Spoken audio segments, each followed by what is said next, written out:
What's up, guys? Welcome back to the Between the Bumpers podcast. Today, we're going to talk about how training with your friends can actually be something that hurts your training. Now, if you listen to the podcast or you've seen some of our videos before, you've probably seen me talk a lot about how beneficial it can be to have a training partner with you. So, I want to dive into the details. And now, I still believe that there's a ton of merit and there's a ton of benefit towards training with other people. You just have to do it effectively. So, when it comes to training with friends, the first benefit I like to talk about is the comfort factor. So, we all know that feeling when you walk into a bar and you're looking around trying to find your friends and just get comfortable with yourself. It takes a little while to kind of get used to the feeling, the anxiousness you might have when you go into a new place. And the gym really is no different. When you step in, you see these people working out. There's probably a couple dudes grunting in the corner, lifting a ton of weight. I can see for a lot of people that being very off-putting, something that really detracts them and deters them from wanting to go to the gym. So having a friend there with you when you first go to the gym sometimes is that little push that you need just to get you there, get you in the door, and get you started. So there's definitely a benefit to having friends in the gym when it comes to just getting you in the front door. Additionally, training with friends just makes it fun, makes it more enjoyable, makes it something that you actually look forward to. When we work out with friends, we have an opportunity to mix a social life with a goal. And we don't always get the chance to do that with work, with life. A lot of us get busy and our social life is something that's reserved for the weekend. But when we're training with friends, we get that opportunity to kind of mix the two. And again, just have a little bit of fun, joke, laugh, and make the gym a little bit more lighthearted. So that's another obvious benefit to training with friends. Next up, I want to talk about friends and their capacity to help you stay on track and not start the process of falling off your workout routine. We as people are very, very good at treating other people. We aren't always as good at treating ourselves. So when a friend stops going to the gym and they have a designated training partner, more often than not, that training partner is going to keep them accountable and pull them back on course. Additionally, if that friend takes an extended period of time away from training, their training partner, again, will be that voice in their head that pushes them to get back on track. So if you have issues with staying accountable in the long term, again, a training partner can be a fantastic thing to help keep you progressing. And lastly, one of the big benefits of a training partner is they just help you to push a little bit harder. When you're lifting, when you're exercising, when you're moving with a friend, it's a little bit easier to dig down deep, push yourself, and get the most out of a workout. Now, this video is supposed to be about the contrary, the negative aspects to working out with friends. And that's what I want to talk about next. Again, I am a huge proponent of training with other people, but you need to go about it in a very specific way or it can actually hurt your success and hurt your progress in the gym. First off, when we enter the gym with a friend and we're working out, whether it's in a class setting, whether you do CrossFit, whether you're an Olympic lifter, power lifter, hanging out at the Globo gym, whatever it might be, our brains are very good at comparison, okay? So when I train with a friend, my brain automatically identifies an area that they're doing very well. Maybe they're very strong in a particular lift. Perhaps their physique is better than mine. Maybe their endurance is a little bit more proficient. Whatever it might be, your brain will identify that area where your friend is superior, and your brain naturally contrasts that to your weaknesses, the areas that you're not doing very well at. So if I know subconsciously I'm not a great deadlifter and my friend Sally that I train with is a wonderful deadlifter, my brain will naturally identify that piece that she's very good at and contrast it to the area where I'm lacking. Okay? And the brain also will put disproportionate value on that specific thing. The brain will tell itself that that's the most important thing. That's the area that I'm lacking and my friend's doing great at. I'm not making the progress I want to see. And then it's this self-fulfilling cycle of negative self-talk. And we all get that to a certain degree in the gym. Some people more than others, and it's something we have to really learn to down regulate, something we really need to learn to hush. So it's just something that will break your self-confidence down, and your brain will always naturally do it. It will identify where others do well, contrast it to your weakness, and put way too much value in it.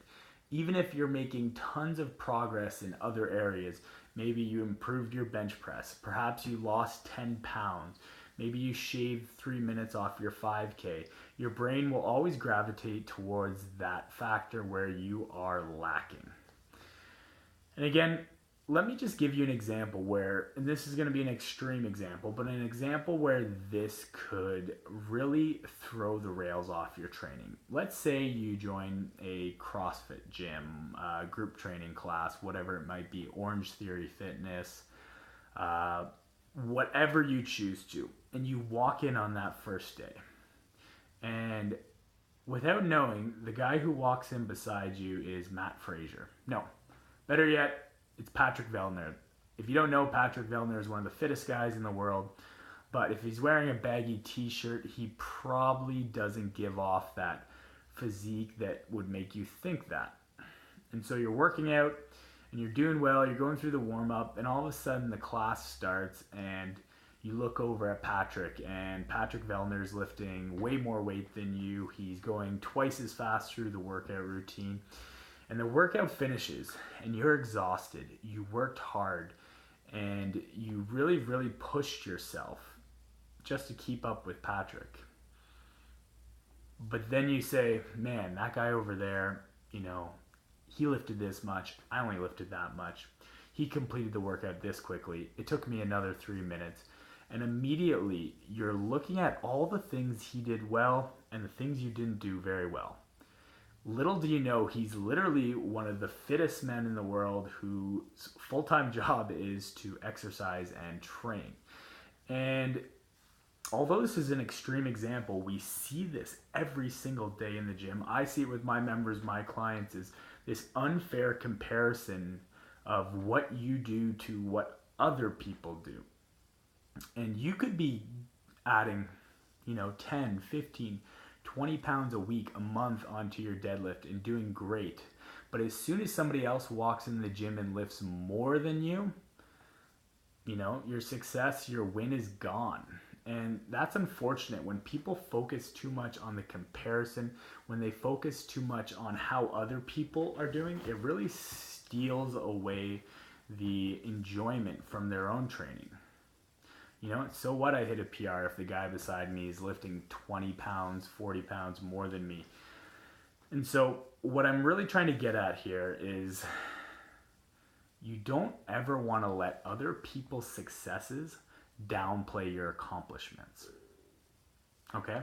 So if you kicked butt in the workout and you pushed yourself, you're lifting heavy weights, your heart is panting, and you gave it everything you got at the end of the workout, it doesn't matter if the fittest person in the world beside you, if your friend beat you by 5 minutes or whatever. You need to compare yourself not to other people, but to who you were yesterday, to who you were last week, a month, a year ago. And that is one of the most empowering things you can do. It doesn't matter. Let's look at it completely objectively. I'm working out on my own. Let's just say I'm doing a CrossFit workout and it takes me 5 minutes and I worked hard and I know deep down that I gave my absolute best. And you know what?